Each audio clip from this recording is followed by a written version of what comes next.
बोलिए राजा रामचंद्र भगवान की जय। श्री गौरी गोपाल भगवान की जय। गंगा मैया की जय। उपस्थित सभी मातृशक्ति भगवत चरणानुरागी प्रिय भक्तों को दास अनिरुद्ध की सबको जय श्रीमन्नारायण। जय श्री कृष्णा। राधे राधे। जय गौरी गोपाल। कैसे हैं आप? हर हर गंगे, हर हर गंगे। आप सभी भक्तजनों की चरण धूलि को यह दास अनिरुद्ध प्रणाम करता हुआ आप सभी के चरणों की रज की वंदना करते हुए चरण रज को अपने मस्तक पर धारण करते हुए दास अनिरुद्ध आज की कथा प्रारंभ करता है। जो लोग महातीर्थ कुंभ नहीं आए, कोई बात नहीं, जो नहीं आए, तो जो लोग इस कुंभ में आए हैं, आए हुए भक्तों का जो घर बैठे दर्शन कर लेगा, तो दर्शन उन भक्तों का कर लेने से जो कुंभ नहा कर आए हैं, तो उन्हें भी घर बैठे केवल दर्शन करने से उनको भी कुंभ दरस परस का पुण्य मिल जाएगा। हम तीर्थ नहीं जा पाते, कोई बात नहीं, जो तीर्थ जाते हैं हम उनका दर्शन कर लें। बात सही है? हम तीर्थ नहीं जा पा रहे हैं, जो गए हैं हम उनको प्रणाम करें, उनके प्रति श्रद्धा का भाव रखें। दासानुदासो भविदास्मि भूया। या तो भगवान के बन जाओ, या तो भगवान के भक्त के बन जाओ, या तो भगवान की सेवा कर लो तो तुम्हारा उद्धार होगा, वरना भगवान की सेवा ना कर पाओ तो भगवान के भक्तों की सेवा कर लो। किसकी सेवा कर लो? या तो भगवान की, या तो भगवान के भक्तों की। और आप जितने लोग बैठे हैं आप सभी परम भक्त हैं, और आप सभी भक्तों का दर्शन ये दास अनिरुद्ध करके कृतार्थ हो रहा है, पवित्र हो रहा है। आप सभी का दर्शन कल्याणकारी है। आप सभी भक्तों को बारंबार नमन, कोटि कोटि वंदन आप सभी को। कथा की गंगा में हमारे परीक्षित बनकर के श्री मान प्रसिद्ध नारायण दुबे जी, आपके पूज्य पिताजी श्री दुनाथ दुबे जी, श्री प्रसिद्ध नारायण दुबे जी की धर्मपत्नी श्रीमती गीता दुबे जी, ग्राम ककरा दुबावल दुर्वासा ऋषि की पावन धरती से आप हैं, और आप परीक्षित बन करके अपने पूर्वजों का कल्याण कर रहे हैं भागवत सुन करके। माघ का महीना है। माघ के इस माह से जैसे आपने मकर संक्रांति मनाई, उस दिन से सूर्य उत्तरायण हो जाते हैं। क्या हो जाते हैं? सूर्य भगवान उत्तरायण। अभी सूर्य भगवान क्या चल रहे हैं? उत्तरायण। सूर्य उत्तरायण जब होते हैं तब सारे शुभ कार्य प्रारंभ हो जाते हैं। यह देवताओं का दिन होता है। दीपावली के बाद जो बड़ी एकादशी आती है वह देव उठनी एकादशी कहलाती है। कौन सी एकादशी? देव उठनी का मतलब है कि देवताओं के 4 बज गए। देवताओं का दिन, हमारा जब 6 माह गुजरता है ना, तब देवताओं का एक दिन गुजरता है। हमारा जब 6 माह गुजरता है तो देवताओं की एक रात गुजरती है। जब हमारा 1 वर्ष गुजरता है तब देवताओं के 24 घंटे गुजरते हैं। बात सही है? तो देवताओं की रात होती है 6 महीने की, हमारे हिसाब से 6 महीना, उनकी तो 1 रात।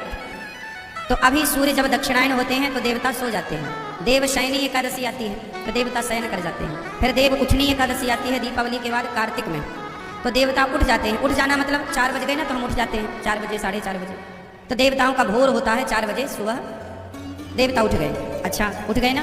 अब जब देवता उठ गए तो नहाते धोते वो कहाँ नहाने आते हैं? संगम, यहीं प्रयाग। और जब प्रयाग आते हैं और उनका सूर्य भगवान का जल चढ़ाते का टाइम होता है, जब सुबह होती है, तब यहाँ पर मकर संक्रांति आ जाती है। और जब देवता आते हैं तो हम दुनिया वालों को भी पता लग जाता है देवता आए हैं, तो हम लोग भी संगम की तरफ भाग भाग के संगम में डुबकी लगाते हैं। उसी को कहते हैं माघ मेला। क्या कहते हैं? माघ मेला।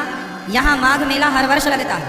इतना बड़ा मेला जो आप देख रहे हैं हर साल लगता है, थोड़ा से छोटा, लेकिन ये 12 साल में जो एक बार कुंभ आता है ये विशेष है। वरना ऐसा माघ स्नान तो यहाँ हर वर्ष होता है, हर वर्ष माघ आता है, मकर संक्रांति। तो देवताओं का दिन अब से स्टार्ट हो गया। देवताओं का क्या हो गया? दिन, सुबह हो गई। तो देवताओं की जब सुबह होती है तो क्या क्या होता है? देवताओं की जब सुबह होती है तो इसी 6 माह में जब तक देवताओं का दिन रहता है, इन्हीं 6 माह में बेटियों के विवाह का मुहूर्त होता है। अब देखना, अब बेटियों के विवाह का मुहूर्त चालू हो गया, और जब देवता सो जाते हैं तो मुहूर्त भी खत्म हो जाते हैं। तो अब बेटियों का ब्याह का मुहूर्त है, गृह प्रवेश का मुहूर्त है, प्रतिष्ठा का मुहूर्त है, घर बनवाने का मुहूर्त है। इन्हीं 6 महीनों में अच्छे अच्छे मुहूर्त भी होते हैं। जब आप शुभ कार्य करें तो अच्छे मुहूर्त को देख कर करें, क्योंकि मुहूर्त का भी अपना प्रभाव होता है। तो हमारे यहाँ कोई भी शुभ कार्य होता है तो वह इसी समय होता है। इसी समय जब आप कोई भी शुभ कार्य करते हैं तो देवता उस हर कार्य के साक्षी होते हैं। और जब देवता सो जाते हैं और तब आपने पुण्य किया तो साक्षी कौन होता है? तब के लिए साक्षी होते हैं गोपाल जी, इसलिए उनका नाम है साक्षी गोपाल। कौन है? कौन है? जो आप दान करते हो, जैसे प्रयागराज में करोड़ों लोग दर्शनार्थी आ रहे हैं, गंगा डुबकी लगा रहे हैं, और उन गंगा डुबकी लगाने वाले भक्तों को गौरी गोपाल की तरफ से, आप सभी भक्तों की तरफ से अन्न क्षेत्र बांटा जा रहा है, अन्नदान हो रहा है। आज हमारे जयपुर से भैया श्री डीपी मीणा जी, चील गाड़ी वाले, उन्होंने कहा कि गुरुजी प्रयागराज संगम इतना बड़ा महापर्व चल रहा है तो हमारी पूज्य माता जी और हमारे पूज्य पिताजी की ओर से भी यहाँ पर भक्तों को, जो गंगा नहाने वाले भक्त हैं, तीर्थ यात्रा करने वाले भक्त हैं, उनको हमारी माता और पिताजी की स्मृति में उन्हें भरपेट भोजन कराइएगा, उनको भोजन बांटिएगा, ताकि हमारे पूज्य माता जी और पिताजी तो आनंदित हों ही सही, लेकिन ये पुण्य आपको और आपके पूरे परिवार को सुख देने वाला है। तो हमारे डीपी मीणा जी, उन्होंने 1 लाख रुपए दे करके हजारों भक्तों को अन्नदान देने का संकल्प लिया। ये शुभ कार्य करने का अवसर है ना, बार बार ये मौके भी तो नहीं मिलते। तो जब आप कोई भी पुण्य करते हो अपने माता के लिए, देखो कोई भी शुभ कार्य करो ना, तो आप अपने माता पिता का नाम लेते हैं ना, तो वो पुण्य माँ बाप को तो मिलता है, लेकिन हमें भी मिलता है, हमारे बच्चों को भी मिलता है। वो पुण्य सबको प्राप्त होता है। एक अन्न का दाना भी कोई दान करे तो वह एक अन्न का दाना, एक अन्न का कण, वह सबको पुण्यात्मा बनाएगा। जैसे जहर इतना सा कोई पी ले तो वो अपना प्रभाव तो दिखाता है। आग की एक इतनी सी चिंगारी बड़े बड़े जंगल को जलाती है कि नहीं? आग का ये मतलब थोड़ी कि नहीं बहुत आग होएगी तो जंगल जलेगा, नहीं, एक चिंगारी से भी तो जंगल जल सकता है। जरूरी थोड़ी है कि 1 किलो आग ही हो। उसी तरह जैसे एक चिंगारी से बड़ा जंगल जलकर भस्म हो सकता है, उसी तरह अन्नदान में अन्न का एक दाना, सुदामा जी ने श्री कृष्ण को कितना दान किया था? बोलो। घर से लेकर गए थे 4 मुट्ठी लेकर गए थे। कितनी मुट्ठी? सुदामा जी कृष्ण को कितनी मुट्ठी? 4 मुट्ठी लेकर गए। 4 मुट्ठी चावल लेकर गए, तंडुल लेकर गए, जिसे सामान्य भाषा में आज हम लोग पोहा कहते हैं ना, चिवड़ा।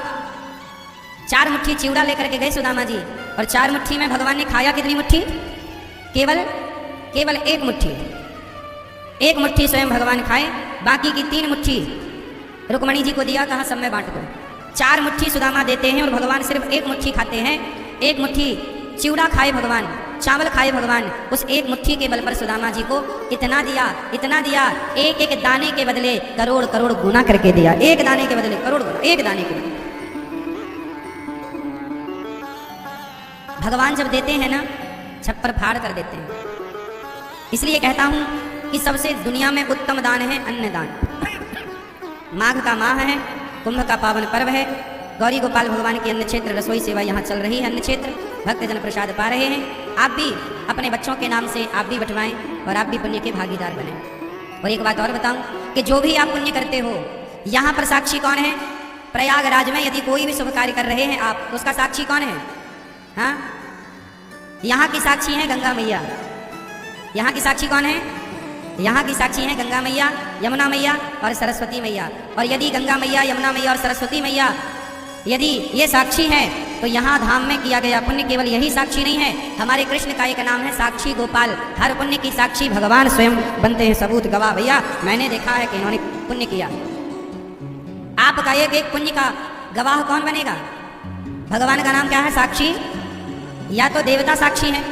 जब बेटी का विवाह होता है तो किसकी साक्षी में विवाह होता है? बेटी के विवाह में साक्षी कौन होता है? बोलो। बेटी के विवाह में अग्नि साक्षी होती है, अग्नि के फेरे होते हैं। ध्रुव तारा साक्षी होते हैं। कौन होते हैं? बोलो। मैया। कौन साक्षी होता है? ध्रुव तारा का दर्शन कराया जाता है। वेद साक्षी होते हैं, ब्राह्मण साक्षी होते हैं, और समाज साक्षी होता है कि हाँ हमने देखा है किसका विवाह इस आदमी से हुआ है, इस आदमी कैसे स्त्री से। समाज भी तो साक्षी होता है ना विवाह में। बोलो हाँ। नहीं होता? जैसे किसी बेटी के विवाह में समाज साक्षी होता है, ऐसे ही जब आप कोई दान पुण्य धर्म करते हैं तो उसके साक्षी स्वयं भगवान श्री कृष्ण होते हैं, साक्षी स्वयं गंगा मैया होती हैं, साक्षी स्वयं देवता होते हैं। इसलिए दान करे धन ना घटे, जो सहाय रघुवीर। दान करने से कभी धन नहीं घटता। आज हमारी मैया श्रीमती रेणु बख्शी, रजनी भट्ट जी, राशि बख्शी जी और शशि जी शशि शर्मा जी, हमारी मैया लोग दिल्ली से आई हैं और प्रेम से कथा करा चुकी हैं वृंदावन में और अब तैयार आई हैं। आप सबका बहुत बहुत स्वागत, वंदन, सबका अभिनंदन। कल हम लोग कथा सुन रहे थे और कथा की गंगा में कल हम लोगों ने सुना। अब हमारे श्री प्रसिद्ध नारायण दुबे जी कथा करा रहे हैं तो साक्षी तो गंगा मैया बन ही रही हैं, भगवान भी साक्षी हैं, आप सब भी साक्षी हैं। यही पुण्य है। आदमी पाप करता है ना चुपके से करता है, लेकिन चुपके से भले कर लो पर पाप के साक्षी भी भगवान है। पाप के साक्षी कौन? नाम ही है साक्षी गोपाल। पाप के साक्षी भी भगवान और पुण्य के साक्षी भी। तुम ये ना सोचो कि तुम्हें कोई नहीं देख रहा, जहां तुम्हें कोई नहीं देख रहा होता है वहां भी तुम्हें भगवान देख रहे होते हैं। बच के रहना। कल हम लोगों ने सुना कि भगवान शिव माता पार्वती जी के संग विराजे कैलाश में भगवान शिव का विवाह हुआ। मनु जी के 3 बेटियों की कथा कल आपको उदास ने सुनाई। मनु जी के 2 बेटे और हुए। 2 बेटे कौन? प्रियव्रत और उत्तानपाद। प्रियव्रत और उत्तानपाद। प्रियव्रत जी का विवाह और उत्तानपाद की चर्चा। उत्तानपाद की 2 पत्नियां हैं, सुनीति और सुरुचि। सुनीति बहुत अच्छी हैं और सुरुचि थोड़ी मनमाना आचरण करती हैं। पत्नी कितनी है उत्तानपाद जी की? मनु के 2 बेटा हैं, मनु जी के प्रियव्रत उत्तानपाद। तो पहले एक बेटे की कथा सुनाऊं उत्तानपाद जी की। उत्तानपाद जी की 2 पत्नियां हैं। कितनी पत्नियां मेरी माँ? मैया कितनी पत्नी है? पत्नी कितनी होती है? 1। पत्नी सबकी 2 होती है, एक अच्छाई एक बुराई। हमारे भीतर 2 चीजें हैं, अच्छाई और हमारा 2 से संबंध है, अच्छाई से भी। और तो सबकी पत्नियां 2 हैं। पत्नियों, आप स्त्रियों की भी 2 पत्नियां हैं। आपके भीतर भी अच्छाई है और आपके भीतर भी बुराई है। क्या आप में से ऐसा कोई है जिसके भीतर अच्छाई ही अच्छाई हो और बुराई ना हो? क्यों? है कोई ऐसा? भैया आप ऐसे हैं, अच्छाई ही अच्छाई हो बुराई ना हो? है कोई ऐसा धरती पर? क्यों? मैया, ओ मोबाइल वाली मैया, कहाँ ऐसे ऐसे देख रही हो मेरी माँ? सुन लो। क्या इस संसार में ऐसा कोई है जिसके भीतर बुराई ना हो? उत्तानपाद की 2 पत्नियां हैं, अच्छाई और अच्छाई का नाम है सुनीति और बुराई का नाम है सुरुचि। हमारा मन या तो अच्छाई में लगता है या तो बुराई में, तीसरा तो ऑप्शन नहीं है। इसलिए कहता हूं अच्छाई की बात सुनो, अच्छाई के साथ रहो और अच्छाई पर चलो।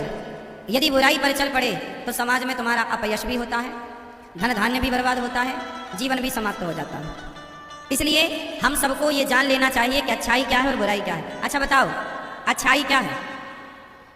ये भैया बताओ मुझों वाले, अच्छाई क्या है? हैं? बुराई क्या है? बुराई किसे कहते हैं? अच्छाई क्या है और बुराई क्या है? लाल मैया बताओ, अच्छाई क्या है? आपकी सास अच्छी है कि बुरी है? बोलो मेरी माँ। लाल मैया, आपकी सास अच्छी है कि बुरी है? अच्छी है। ऐसा तो नहीं कि कह ना पा रही हो। आपकी सास कैसी है? और जेठानी? जेठानी बुरी है? सबकी जेठानियां बुरी ही होती हैं और सबकी देवरानियां बुरी ही होती हैं। और मैं मानता हूं कि देवरानी और जेठानी बुरी नहीं होती, हम स्वयं बुरे होते हैं। हम केवल बुराइयों पर फोकस करते हैं, बुराइयों को देखते हैं, इसलिए हमें केवल बुराई दिखती है। यदि आप लोग यहाँ बैठकर मेरी बुराई देखने लग जाओगे ना तो मेरी भी लाख बुराई आप बैठे बैठे देख लोगे। और आप अच्छाई देखना चाहोगे तो आप अच्छाई भी देख सकते हैं। इस धरती पे ऐसा कोई नहीं है जिसके भीतर अच्छाई ना हो। यहाँ तक कि जो तुम्हारा मलमूत्र है ना, वो मलमूत्र भी तुम्हारे लिए बुरा है पर सुअर के लिए वो भी बहुत अच्छा है, नहीं है? जो चीज तुम्हारे लिए बुरी है वही चीज सुअर के लिए अमृत जैसी है, नहीं है? बोलो हाँ। तुम थूक देते हो ना, तुम्हारा थूक तुम्हारे लिए बुरा है पर मछली के लिए वही अच्छा है, तुरंत खा जाती है। बोलो हाँ कि ना? इस संसार में ऐसी कोई चीज आप हमें बताओ जो बुरी ना हो और अच्छी ना हो। अब आप उसे किस नजरिए से देख रहे हैं, ये बड़ा महत्वपूर्ण नजरिया है। खेल पूरा देखने का है, नजरिए का है। सही है कि गलत है? क्यों मैया, क्या बोलती तू? सही है? अपना अपना नजरिया देखने का, दृष्टिकोण। तो मैं आपसे केवल ये निवेदन करूं कि हमारी दो पत्नियां हैं, अच्छाई और बुराई। अब हमें ये ध्यान देना है कि हम किस राह पर चलें। अच्छाई किसे कहते हैं? समाज की सेवा को निस्वार्थ भाव से आप किसी की सेवा कर रहे हैं, ये सबसे बड़ी अच्छाई है। इस संसार की सबसे बड़ी अच्छाई क्या है? निस्वार्थ भाव से किसी की सेवा कर देना, भूखे को रोटी देना, जरूरतमंद को सहारा देना। और किसी को दवाई की जरूरत है, आपका कोई स्वार्थ नहीं है, लेकिन आपको कष्ट है कि यार इसके पाँव में चोट लगी है, चल भैया मैं तुझे हॉस्पिटल ले चलूँ, मैं तेरा इलाज करा दूँ। आपने किसी का इलाज करा दिया, दवाई लगा दी, मरहम लगा दिया, कोई स्वार्थ नहीं, आपने बदले में उससे कुछ नहीं चाहा। इससे बड़ा कोई पुण्य नहीं है। बेटा अपनी माँ को घर से निकाल देता है और माँ दर दर की ठोकर खाती है। जब ठोकर खाती हुई वो गौरी गोपाल में आती हैं, तो जिन माताओं के सिर पर छाया नहीं होती, खाने को रोटी नहीं होती और दवाई की व्यवस्था नहीं होती, आप लोगों के सहयोग के बल पर गौरी गोपाल आश्रम में माताओं को रहना भी मिल जाता है, खाना भी मिल जाता है, दवाई भी मिल जाती है। ये आप लोग पुण्यात्मा ही तो हैं, जब आप ऐसी बेसहारा माँ का सहारा बन जाते हैं। किसी एक माँ को आप गोद ले लेते हैं और आप उस माँ के बेटा बेटी बनकर सहयोग करते हैं, तो माँ को जीवन भर दवाई, रोटी और छाया मिल जाती है। गौरी गोपाल आश्रम में इतनी सारी वृद्ध माँओं की सेवा चल रही, क्या है ये? यही है अच्छाई। किसी के काम आना क्या है? अच्छाई। बुराई क्या है? बुराई किसे कहते हैं? बुराई कहते हैं बेवजह किसी का नुकसान करना, किसी के बारे में गलत सोचना, किसी के बारे में गलत बोलना, किसी को रुलाना, किसी को सताना, सब बुराई है। हमारे कारण कोशिश ये करो, भगवान से दिन रात प्रार्थना करो कि हे प्रभु, हे गंगा मैया, हे श्याम सुंदर, ऐसी कृपा करो कि हमारी वाणी से, हमारे मन से, हमारे शरीर से कभी किसी का दिल ना दुखे, हम केवल सबको खुशियां दे सकें। हमारे कारण आपके होंठों पे मुस्कान आ गई ना, इससे बड़ा कोई पुण्य नहीं है। हमारे कारण आपके आंखों में खुशी के आंसू आ गए ना, इससे बड़ा कोई पुण्य नहीं है। और हमारे कारण आपकी आंखों में आंसू आ गए बेवजह दुख के, हमारे कारण आप रो पड़े, इससे बड़ा कोई पाप नहीं है। किसी को रुलाना बहुत बड़ा पाप है और किसी को हंसाना बहुत बड़ा पुण्य है। कोशिश करिए कि हम सबको हंसाएं, हम सबको प्रसन्न रखें, हमारी वजह से आपके होंठों पे मुस्कान आए, हमारी वजह से आपकी मुस्कान को छीना ना जाए, हमारी वजह से आपकी थाली पर रोटी आए, ये सबसे बड़ा पुण्य है। और हमारी वजह से आपकी थाली की रोटी छिन जाए, ये सबसे बड़ा, बोलो हाँ, हमारी वजह से किसी के सिर पर छाया मिल जाए, किसी को छाया मिल जाए, ये सबसे बड़ा पुण्य है। और हमारे और आपके कारण किसी के सिर की छाया समाप्त हो जाए, ये सबसे बड़ा पाप है। बचो पाप से, जितना पुण्य कर सको कर लो, काम क्या आना है? पुण्य काम आना है। पुण्य के नाम पर पाप करता गया। हाँ या ना? आप भी थोड़ा खाओ ठीक ठीक। पहले के लोग सतुआ खाते थे, क्या खाते थे? सत्तू, मरमिट्ठू, कब घोरूं कब खाऊं। पहले के लोग सत्तू खाते थे, आजकल के छोरा छोरी सत्तू नहीं खाते। हाँ या ना? पहले के लोग मक्खन खाते थे, मक्खन नहीं खाते। पहले के लोग घी पीते थे, आजकल घी नहीं पीते। तुम डबल रिफाइंड का तेल खाती हो, तेल में ज्यादा ताकत है कि घी में? अब पहले एक आदमी घी पीता था, 100 साल जीता था, अब तुम डबल रिफाइंड तेल खा खा के मर रही हो। कुछ भी खान पान सही नहीं है। मेरी माँ, लंबा जीना है, बच्चों को स्वस्थ रखना है, तो खाने में समझौता नहीं, क्योंकि सब कुछ का मूल है भोजन। क्या है मूल? अरे भोजन अच्छा है तो सब अच्छा है, शरीर अच्छा तो कितने लोग मेरी बात से सहमत हैं कि खान पान ठीक आजकल बिगड़ गया ना? कितने लोग ठीक करेंगे? खान पान करोगे? ठीक करोगे? हाँ, वरना फिर शिकायत होगी कि बेटी का गर्भाशय डैमेज है और पुरुष का ये दिक्कत वो दिक्कत, डॉक्टर बताएगा, लंबी दवाइयां देगा, मरते रहना दवाई कराते कराते। बच्चों को ना मक्खन खवाओ, अंकुरित अनाज खवाओ, बच्चों को लड़कपन में खवाओ, ढेर केला खवाओ, सेब खवाओ। पिज्जा खवा रही हो, मारे डाल रही हो बच्चों को। आप कहते हो महाराज जी बच्चा खुद खा, 2 थप्पड़ मारो, कैसे खाएगा? तिल के लड्डू हम लोग खाते थे, आजकल बच्चे तिल के लड्डू नहीं खाते, ठूसो उनके मुंह में। क्यों?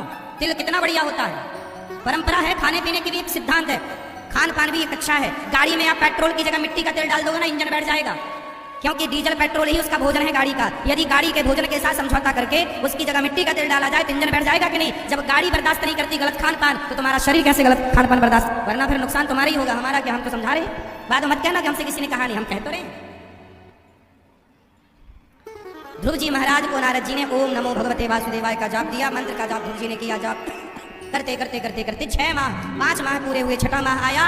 एक पांव के अंगूठे के बल पर ध्रुव जी खड़े हो गए, प्राण वायु को साध लिया और जो परमात्मा को ओंकार से पुकारा, भगवान इंद्रासन हिल गई, देवता थर-थर कांपे। देवताएं प्रभु क्या हमारा सिंहासन क्यों हिल रहा? भूकंप आ गया क्या? भगवान बोले भूकंप नहीं, मेरा भक्त ध्यान लगाए खड़ा है। एक पांव से श्वास रोक ली तो हड़कंप मच गया। इंद्र बोले तो जाकर दर्शन दो ध्रुव जी को। भगवान बोले ध्रुव जैसे बच्चे को मैं दर्शन देता नहीं, ऐसे ध्रुव जैसे भक्तों का मैं स्वयं दर्शन करना चाहता हूँ। और भगवान दर्शन करने के लिए ध्रुव जी के आगे आकर खड़े हो गए। 5 साल के बालक ध्रुव जी आंख बंद करके खड़े, भगवान सामने खड़े हो गए। देखिए तपस्या में भगवान के नाम में इतना प्रभाव है। जो श्रद्धा से नाम जप करता है ना, तो आपको भगवान की खोज करने जाना नहीं पड़ता। आप नाम जप कर देखो तो सही, श्रद्धा विश्वास से नाम जपो तो सही, तुम जहां हो भगवान वहीं भागे भागे चले आएंगे। शबरी कहीं गई नहीं, राम स्वयं भागे भागे शबरी के द्वारे आ गए। शबरी कहाँ हो माता, दर्शन दो। हाँ या ना? इसका मतलब है कि नाम जप करो। तुम्हारे गुरुजी जो मंत्र देते हैं, श्रद्धा से उस मंत्र का नाम जपो। श्रीमन्नारायण श्रीमन्नारायण श्रीमन्नारायण, बस नाम जपो। वो नाम अपने आप सब चीजें खींच लेगा। कलयुग केवल नाम आधारा, सुमरी सुमरी नर उतर ही पारा। अजामिल ने क्या जपा? बोलो मेरी माँ, क्या जपा? मरते समय क्या मुख से निकला? नारायण दूरे क्रीडन का सक्तम पुत्रम नारायणावयम प्लावितेन स्वरेणोच्चैराजुहावाजितेन्द्रिय। हे पुत्र नारायण, बेटे का नाम था नारायण। अजामिल के बेटे का नाम क्या था? नारायण। बेटे को बुलाया, बेटा नारायण, बेटे को बुलाया, पर बेटे ने नहीं सुना। परमपिता परमात्मा ने सुन लिया कि कोई भक्त पुकार रहा है। नाम लेत भव सिंधु सुखाही, अरे नाम तुम लेकर तो देखो, तुम्हारे लिए सारे पापों के सागर सूख जाएंगे और तुम पार हो जाओगे। तुम लो तो सही। आजकल लोगों की श्रद्धा नाम पर नहीं। लोगों से कहो मैया जरा नाम जपो। महाराज जी हम बड़े दुखी हैं। हमने कहा मैया दुखी हो तो नाम जपो, नाम लेते सारा दुख दूर हो जाएगा। अच्छा बताओ, विभीषण ने लंका में नाम जपा, तो नाम जप के प्रभाव से लंका में उन्हें हनुमान जी मिले कि नहीं? भगवान का दर्शन किसके बल पर हुआ विभीषण को? प्रातः काल जब विभीषण जब जागे तो राम राम तेहि सुमिरन कीन्हा, हृदय हरस कपि सज्जन चीन्हा, यही सनहटि करिहउ पहचानी, साधु ते होहि न कारज हानि। विभीषण जागे तो क्या बोले? राम। क्या बोले? लंका में राम राम जपने वाले विभीषण को राम मिल गए, तो गंगा के तट पर रहने वाले भक्त राम राम जपेंगे तो राम नाम मिलेंगे क्या मेरी माँ? इसलिए भारत का रहने वाला हूँ, भारत की बात, ये भारत हमारा गंगा के तट पर, गंगा के किनारे हम रहते हैं, यमुना सरयू सरस्वती के किनारे हम रहते हैं। इस देश की तो महिमा विशाल है मेरी माँ। तुम नाम जपा करो, खूब नाम श्रीमन्नारायण श्रीमन्नारायण। कोई कुछ कहे, मीराबाई ने क्या जपा? नाम। कलयुग केवल, कलयुग केवल, कलयुग केवल नाम आधारा। कलयुग में जो आधार कार्ड है ना, और नाम का ही है। गोस्वामी तुलसीदास जी को पता था कि कलयुग में नाम के लिए आधार कार्ड की जरूरत पड़ेगी, तो तुलसीदास जी ने कह दिया कि ये वाले आधार कार्ड से नहीं, जिस आधार कार्ड में राम का नाम लिखा हो वो आधार कार्ड चलाना। इस आधार कार्ड से यहाँ जाने पहचाने जाओगे, पर राम नाम के आधार कार्ड से वहां जाने पहचाने जाओगे। इसलिए मेरी माँ हो नाम जपो, और नाम नहीं जपो तो एक मैया बोली गुरुजी मैं बड़ी दुखी हूँ। मैंने कहा नाम जपो, सारा दुख दूर होगा। विभीषण का दुख दूर हुआ नाम से, नाम जपने से हुआ। शबरी का दुख दूर हुआ नाम जपने से। केवट का दुख दूर हुआ नाम जपने से। अजामिल का दुख दूर हुआ नाम जपने से। तो हमारा तुम्हारा नहीं होगा? बोले महाराज जी मैं बड़ी दुखी हूँ। मैंने कहा नाम जपा करो। महाराज कुछ और बताओ, कुछ और। मैंने कहा जाओ गंगा जी में कूद जाओ, सबसे बढ़िया। आदमी को विश्वास ही नहीं भगवान के नाम, श्रद्धा है ही नहीं। इसलिए कहता हूँ मैया नाम जपो। मैया कितने माला जपती हो रोज? ये मैया तुम कितने माला जपती हो रोज? 2 माला। ये मैया ये मैया कितनी माला रोज जपती हो? हैं? 3 माला? एक हैं? 7 माला? हाँ धीरे धीरे बोल, कोई सुनना ले कोई सुनना ले। लड़ती हो ना तो पूरा गांव सुनता है। माला कितना जपती हो पूछ रहे हैं तो मैया बोल ही नहीं पा रही। कितना माला जपती हो? 3 माला। कितनी उम्र हो गई आपकी? 70 40?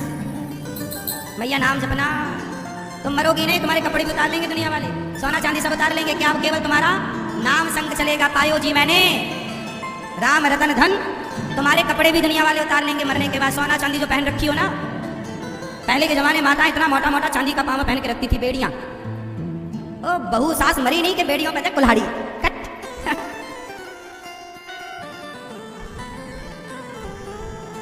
तुम्हारे मरने की देर है। झोपड़ी खाली कराली जाएगी जब तेरी डोली निकाली जाएगी, जब तेरी डोली निकाली जाएगी, बिन मुहूर्त के उठा ली जाएगी। जब मरोगे ना, पूज्य गुरुदेव भगवान की जय। तो धन सिकंदर का पड़ा सब। हमारे बीच में पूज्य गुरुदेव भगवान श्रीमद जगत गुरु श्री रामानुजाचार्य स्वामी जी महाराज पधारे हैं। आपके चरणों में दास का कोटि कोटि नमन। पूज्य गुरु जी की कथा यहाँ पर इस कथा के बाद 22 तारीख से 3 बजे से पूज्य गुरु जी की वाणी आप लोग सुनना और प्रेम से संतों का दरस परस करना। बिन मुहूर्त के उठा ली जाएगी, बिन मुहूर्त के उठा ली जाएगी, जब तेरी डोली निकाली जाएगी। धन सिकंदर का पड़ा सब रह गया, धन सिकंदर का बड़ा सब रह गया, मरते दम लुकमान भी कह गया। ये घड़ी कौन सी घड़ी? मृत्यु की। ये घड़ी हरगिज न टाली जाएगी, ये घड़ी हरगिज न टाली जाएगी, जब तेरी डोली निकाली जाएगी। होएगा परलोक में तेरा हिसाब, होएगा परलोक में तेरा हिसाब, कैसे मुकरोगे वहाँ पर तुम जनाब, कैसे मुकरोगे वहाँ पर तुम जनाब। जब बही तेरी खंगाली जाएगी, जब तेरे कर्मों की बही खाता खंगाला जाएगा मतलब देखा जाएगा। जब बही तेरी खंगाली जाएगी, बिन मुहूर्त के उठा ली जाएगी। इसलिए कहता हूँ मैया कितने माला जपोगी? कम से कम 11 माला 21 माला रोज जपो। सीताराम सीताराम श्रीमन्नारायण श्रीमन्नारायण, क्योंकि कितना कम टाइम लगता है, 2 मिनट में एक माला हो जाएगी। श्रीमन्नारायण श्रीमन्नारायण श्रीमन्नारायण श्रीमन्नारायण, भगवान का नाम और सरल। सीताराम सीताराम सीताराम सीताराम, 2 मिनट में सीताराम की, 1 मिनट में सीताराम की एक माला हो जाएगी कि नहीं हो जाएगी? बोलो हाँ। माला जपो मेरी माँ, नाम जपो। नहीं जपो तो आपको दूसरा उपाय देता हूँ। क्या?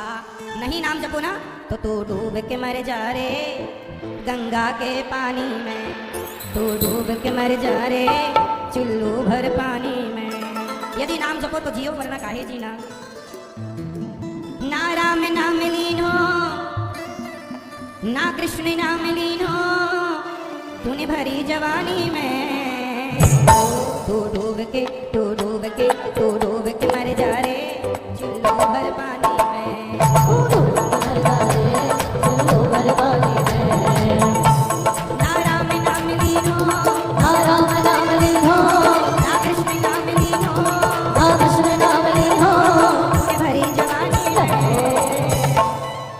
जवानी में भगवान का नाम जप लो, वरना तू डूब के मर जा रे चुल्लू भर पानी में। मर जा रे चुल्लू भर पानी में।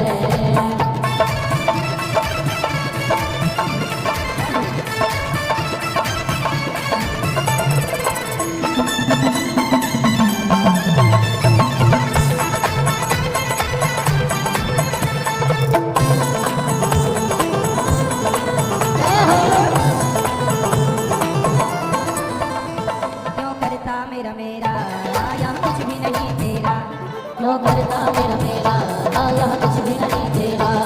एक दिन होगा भैया तेरा मरघट में डेरा, एक दिन होगा भैया तेरा मरघट में डेरा। कुछ कमा के ले जा रे, कुछ कमा के ले जा रे, कुछ कमा के ले जा रे, कुछ कमा के ले जा रे। ऐसी जिंदगानी है। डूब के मर जा रे चुल्लू भर पानी में। मर जा रे चुल्लू भर पानी में।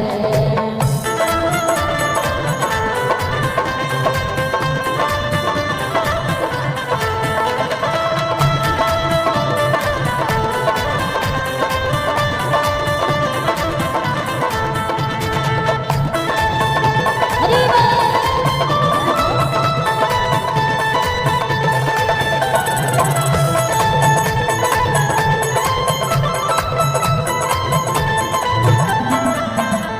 क्यों करता मेरा मेरा यहाँ कुछ भी नहीं तेरा, क्यों करता मेरा मेरा आया कुछ भी नहीं तेरा। एक दिन होगा भैया तेरा मरघट में डेरा, एक दिन होगा भैया तेरा मरघट में डेरा। कुछ कमा के ले जा रे, कुछ कमा के ले जा रे, कुछ कमा के ले जा रे, कुछ कमा के ले जा रे। ऐसी जिंदगानी है। तू डूब के मर जा रे चुल्लू भर पानी में। मर जा रे चुल्लू भर पानी में। इसलिए कहता हूँ भजन मस्त जवानी में बुढ़ापा किसने देखा है मस्त जवानी में बुढ़ापा किसने देखा है भजन करो मस्त जवानी में बुढ़ापा किसने देखा है मस्त जवानी में बुढ़ापा किसने देखा है बुढ़ापे की समस्याएं बड़ी हैं क्या आंख से देख न पाओगे आँख से देख न पाओगे आंख से देख न पाओगे आँख से देख न पाओगे पाँव से सुन नहीं पाँव से चल नहीं पाओगे पाँव से चल नहीं पाओगे कान से सुन नहीं पाओगे कान से सुन नहीं पाओगे कान से सुन नहीं पाओगे कान से सुन नहीं पाओगे कथा सुनो मस्त जवानी में बुढ़ापा किसने देखा है मस्त जवानी में बुढ़ापा किसने देखा है भजन करो मस्त जवानी में बुढ़ापा किसने देखा है मस्त जवानी में बुढ़ापा किसने देखा है कर सच्ची भक्ति है भक्ति में शक्ति है कर सच्ची भक्ति है भक्ति में शक्ति है इस भक्ति से भैया मिल जाएगी मुक्ति है इस भक्ति से भैया मिल जाएगी मुक्ति है धन कालापन खोयो धन वाला मन खोयो सारा जीवन खोयो सारा जीवन खोयो दीवाना खानी है कि मर जाए तो हर पानी मर जाए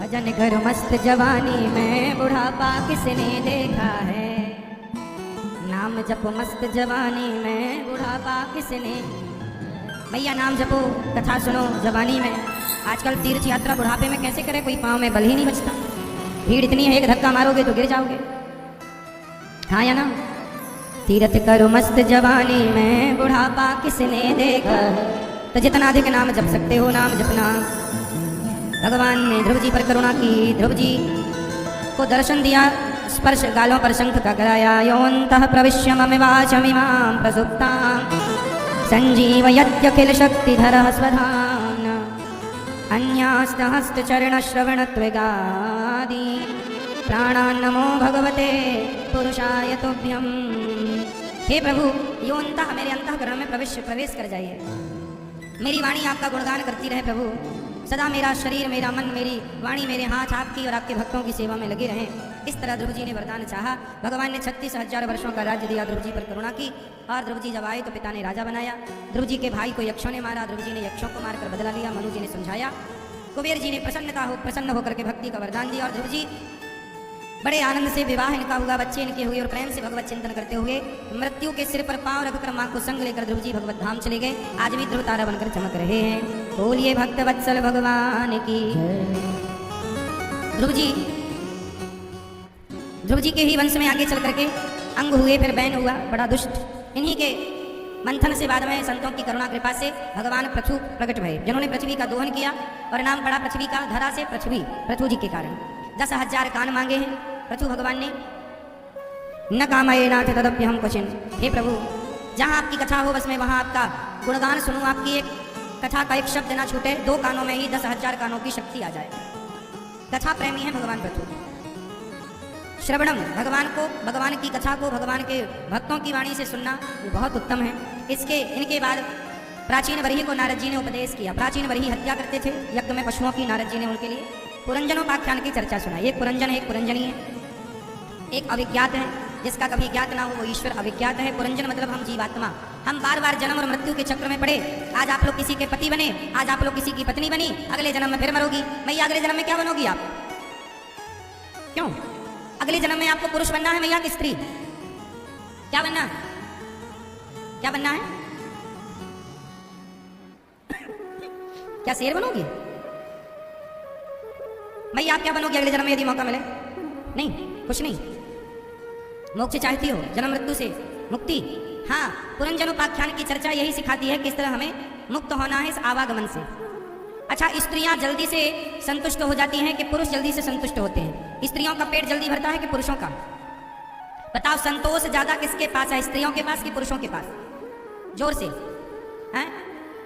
संतोषी कौन है, पुरुष के स्त्री? आप बताओ भैया, संतोषी कौन है? बोलो। पुरुष संतोषी है? संतोषी है तभी 4-4 ब्याह करता है। सबसे संतोषी होती हैं स्त्रियां।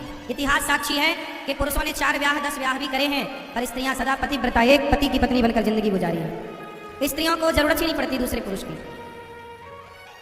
कुछ परसेंट जो भटक गई हैं उनकी हम बात नहीं कर रहे हैं, वरना स्त्रियां संतुष्ट होती हैं अपने बच्चों से, अपने पति से, अपने परिवार से। पुरुष संतुष्ट नहीं होता। इसलिए बुढ़ापे में स्त्रियों का सिर कैसे हिलता है बताओ? स्त्रियों का सिर ऐसे हिलता, और बुढ़ापे में पुरुषों का सिर सही बोल रहे हैं, देख लेना। बुढ़ापे में पुरुष लोग ऐसे सिर हिलाते हैं। भगवान पूछते क्यों, और आओगे संसार में? हाँ आऊंगा आऊंगा। और आएगा भी ये। और स्त्रियों से भगवान पूछते आओगी? पेट भर गया प्रभु, अब मोक्ष दो, मुक्ति दो, मेरे चरणों में हम नहीं आएंगे। स्त्रियां परेशान ज्यादा हो जाती हैं। अच्छा, स्त्रियों के परेशान होने का कारण भी है, पुरुष के भीतर भोग ज्यादा होता है, वासना पुरुष के भीतर ज्यादा है, जबकि स्त्री के भीतर मोह ज्यादा है। क्या ज्यादा है? मोह। स्त्रियां बुढ़ापे में भी मेरा पोता, मेरा बेटा, यही चलता रहता है उनका। लाठी लेके चल रही है, कमर सीधी नहीं हो रही है, लेकिन मोह मत माया इतनी, मेरा पोता, मेरा बेटा। ये उम्र तुम्हारी पोता पोता जपने की नहीं, राम राम जपने की उम्र है। श्रीमन्नारायण जपने की उम्र। भगवान का नाम जपो। तुम्हारे मोह के चक्कर में तुम्हारा ध्यान लगा रहता है पोता पोती में। आग लगे थारी पोथी में, ध्यान धरो मारो रोटी में, वही हाल है। कितना भी समझाओ पर तुम्हारा ध्यान कहाँ जाता है? महाराज जी बेटा सुनता नहीं, बेटी सुनती नहीं। ये माताएं दिन भर बेटियों से बात करती हैं, कुछ माताएं पूरा ध्यान बेटी में रखा। इतना ध्यान जो बेटा बेटी में लगाई हो मेरी माँ, तुम्हारे बाल भी पक गए, फसल पक चुकी है, कभी भी हार्वेस्टर चल सकता है। अब तो भगवान में मन लगाओ। अच्छा ये बताओ, सुबह दीपक जलाना बहुत जरूरी है कि शाम को दीपक जलाना बहुत जरूरी है? दीपक कब जलाना बहुत जरूरी होता है? सुबह ना जले तो चलेगा, दोपहर को ना जले तो चलेगा, और शाम को तो सुबह दोपहर शाम। बोलो सुबह, बोलो सुबह दोपहर शाम। उसी तरह अवस्थाएं 3, लड़कपन, जवानी और बोलो लड़कपन। लड़कपन है जीवन की सुबह, जिंदगी की। लड़कपन मतलब सुबह, जवानी मतलब दोपहर, और बुढ़ापा मतलब ये तुम्हारा बुढ़ापा जो है ना, ये बुढ़ापा नहीं है, ये जिंदगी की शाम हो गई है। ये जिंदगी की क्या है? शाम। और शाम को दीपक जलाना बहुत जरूरी होता है। अरे लड़कपन में भजन नहीं किया, जवानी में भगवान को भूल गए, ठीक है, पर बुढ़ापे में तो भक्ति का दिया जला लो मेरी माँ, वरना फिर अंधकार में जीवन गुजरेगा, आगे की यात्रा अंधकार। यदि दीपक समय से नहीं जला तो अंधकार। तो शाम होते ही क्या जलाओ? दीपक जलाओ, भक्ति का, प्रेम का। अब धीरे से बेटा बेटी से मन हटाओ, पूरा मन हटाओ, और पूर्ण मन परमात्मा में। जैसे माता कपिल भगवान के दिव्य उपदेश से माता ने, देवहूति माता ने अपना मन पूर्ण रूप से भगवान में समर्पित कर दिया। इतना प्रेम उमड़ा, बेहवल हो गई माँ। तो अब ये उम्र है ना पूर्ण समर्पण की। किसकी उम्र है? भगवान के चरणों में। हाँ कुंभ का मेला है, बढ़िया, 1 महीना आओ, मस्त यहाँ रहो, खाओ पियो, संतों की कथाएं सुनो, संतों की सेवा करो, कीर्तन करो, गंगा स्नान करो बुढ़ापे में। अब तुम बुढ़ापे में भी घर में रजाई ओढ़े पड़ी हो मेरी माँ, तुम्हें ठंडी लग रही है। अरे महाराज ठंडी लग रही है तो घर पर कौन सी तुम अमर हो जाओगी कि मरोगी नहीं? इसलिए गंगा नहा के मरो। घर में कौन से तुम अमर हो जाओगे? सही है। इसलिए पहले आदमी आजकल निकलते नहीं घर से, लाते बातें खा खा करके आदमी घर में ही पड़ा। 100 जूता खाता है बच्चों के, फिर भी घर में मेरा बेटा, मेरा पोता, मेरी पोती। तुम्हारे इस दुख का तुम ही कारण हो, ये जो तुम्हारा मोह है, यही है मोह। इसे थोड़ा त्यागो, भगवान में चित्त लगाओ मेरी माँ। अगले जन्म में क्या बनोगी? पुरुष का चिंतन करोगी, मेरे पति का क्या होगा, पति का, तो अगले जन्म में आदमी बन जाओगी। ये जितने पुरुष बैठे हैं ना, पिछले जन्म में सब स्त्री थे अधिकांश। ये जब मरे तो स्त्री का, पुरुष जब मरता है ना स्त्री का चिंतन करता है। तो आप जितनी स्त्रियां हैं ना, पिछले जन्म में आप पुरुष थी। स्त्री का मेरी पत्नी पत्नी पत्नी करके मर गई, खुद पत्नी बन के बैठी। और पुरुष पत्नी पत्नी करता मरता है, पुरुष पुरुष पत्नियां मरती हैं, पुरुष पुरुष करती मरती, मेरे आदमी का क्या होगा, खुद आदमी बने बैठे। यही चलता है क्रम, जन्म पुनरपि जननम पुनरपि मरणम पुनरपि जननी जठरे शरण, यही चलता जन्म मृत्यु जन्म मृत्यु। इस जन्म मृत्यु से ही बचना है तो क्या करना पड़ेगा? भगवान के चरणों में समर्पण करना पड़ेगा। जब समर्पण होगा तो जन्म मृत्यु से बचेंगे। कबीर जी यही तो कहते हैं, कबीरा चलती चक्की देख कर दिया कबीरा रोए, 2 पाटन के बीच में साबुत बचाना। सब मर रहे हैं जन्म मृत्यु के चक्र में, लेकिन कबीर जी का बेटा कमाल बोला, पिताजी मत रोइए, चलती चक्की चलने दे, पिस पिस आटा होए, और कीले माही जो रहे सो बाल न बाका होए। जो एक भगवान के आश्रित हो जाता है, जन्म मृत्यु का पहिया उसका कुछ नहीं बिगाड़ सकता। जो ईश्वर के आश्रित है उसका कौन बिगाड़े? इसलिए मेरी माँ कल्याण करो। दिव्य पुरंजनोपाख्यान की चर्चा नारद जी ने सुनाई। राजा का अज्ञान मिटा और भगवान की शरणागति करके भगवान की प्राप्ति हुई। प्रियव्रत जी का विवाह विश्वकर्मा की पुत्री बृहस्पति से हुआ, है ना। बृहस्पति से जब इनका विवाह हुआ, इन्हीं के वंश में आगे चल के भगवान श्री आग्नेयद्र हुए, फिर नाभि अंग भगवान ऋषभदेव जी हुए, जिनके 100 पुत्र हुए। सबसे बड़े का नाम भरत। भगवान ऋषभदेव जी से ही जैन परंपरा स्टार्ट हुई। भगवान ऋषभदेव जी 24 अवतारों में एक अवतार हैं। उन्होंने भगवान का चिंतन किया और अपना कल्याण किया। उनके पुत्र सबसे बड़े भरत जी एक दिन प्रजा को समझा रहे थे। ऋषभदेव जी ने समझाया कि नायम देहो देह भाजाम नलोके कष्टान कामान न रहते बिटुजामिए तपो दिव्यम पुत्र का ये न सत्वम। देखो ये शरीर मिला है तप करने के लिए, ये तप करने के लिए मिला है, वरना ये कष्ट तो मिलता ही है शरीर में। शुद्ध कर लो अपने चित्त को, परमात्मा को पालो, वरना बड़ा दुख उठाना पड़ता है। भरत जी सब छोड़कर पिता के उपदेश से पुत्र को राजा बनाकर भरत जी निकल पड़े। गंडकी नदी के तट पर एक मृग में मन लगाया और मृग के चक्कर में जब भरत जैसे ज्ञानी मरे तो किसका चिंतन करते मरे? मृग का। और मरते समय जब मृग का चिंतन हुआ, मेरा मृग, वो चरने चला। क्या हुआ? भरत जी जंगल में तपस्या कर रहे थे। एक गंडकी नदी है, उसमें एक मृग का बच्चा बह रहा था, तो भरत जी ने बचा लिया। ये तो अच्छा किया, छोड़ देते जंगल में, पाल लिया। अब उसे घास खिलाएं, नहलाएं, उसका समय उसमें लगा। जो समय भजन में लगना था, अब वो समय मृग की सेवा में लगने लग गया। अब क्या हुआ कि एक दिन मृग का बच्चा, मृग का झुंड आया तो मृग के झुंड में मिलकर चला गया। अब भरत जी तड़प गए कि मेरा मृग कहाँ चला गया मेरा, और मृग का चिंतन करते करते उसी समय मृत्यु आ गई। तो चिंतन मृग का करते करते प्राण निकल गए, मर कर गए। तो यमराज जी ने पूरी कुंडली खंगाली, कहा कि आप तो मृत्यु के समय मृग का चिंतन करते आए हैं, आपके भीतर मृग की कामना है, तो आपको अगले जन्म में अब हम मृग बनाकर भेजेंगे। जाओ। खुद मृग बन गए मृग के चिंतन से। आप लोग यदि चिंतन करोगी जगत का, तो जगत के चक्कर में ही पड़े रहोगे। इसलिए जगत का चिंतन ना हो, जगन्नाथ का चिंतन हो। भैया बैठ जाओ ना, खड़े ना रहो बेटा। वो देखो तुम्हारे पीछे कितनी मैया बैठी हैं ना, बैठ जा बेटा। वो छोरा टोपी वाली, बैठ जा लाला, बैठो। मैया जा रही हो? ओ चश्मा वाली मैया जा रही हो? टाटा, जल्दी आना। सुनो, मरते समय किसका चिंतन होना चाहिए? जोर से, किसका? मरते समय अंते नारायण स्मृति, अंत में भगवान श्रीमन नारायण की क्या हो? स्मृति हो। यदि अंत में भगवान का स्मरण है, अंत में प्रभु का स्मरण करते यदि प्राण गए, तो यही जीवन की सार्थकता है कि मरते समय हमारे मुख से प्रभु का नाम निकला। तो आप लोग भगवान का नाम जपा करो। फिर क्या हुआ? अजामिल जैसे भरत जी जैसे ज्ञानी मृग बन गए, मृग का शरीर छोड़ा, तीसरे जन्म में मनुष्य बने। लेकिन अब चुप हैं, समाज उन्हें जड़ कहने लग गया, मूर्ख। भरत जी के नाम से फिर जाने गए जड़ भरत। फिर इन्होंने राजा रघुगण को उपदेश किया। गंगा सागर जा रहे थे राजा रघुगण, भरत जी को पालकी, कहार बीमार पड़ गया तो भरत जी को पालकी में लगा लिया। भरत जी चीटा चीटी बचा बचा के चल रहे हैं। ऐसी छलांग मारी भरत जी ने कि राजा रघुगण के सिर की पालकी टकराई, पालकी सिर पे टकराई, रक्त आ गया। राजा रघुगण ने कहा, क्यों रे बात उछल कूद कर रहा, जानता नहीं मैं कौन हूं? भरत जी ने कहा, जिस मूर्ख को उपदेश करना ही पड़ेगा, ज्ञान देना ही पड़ेगा। अच्छा ये बताओ मैया, मैया ध्यान से सुनो मेरी माँ, ओ पंचायती माँ, ए छोरी बैठ जा बेटा, जाओ जल्दी फिर भागो। तो बैठो चुपचाप।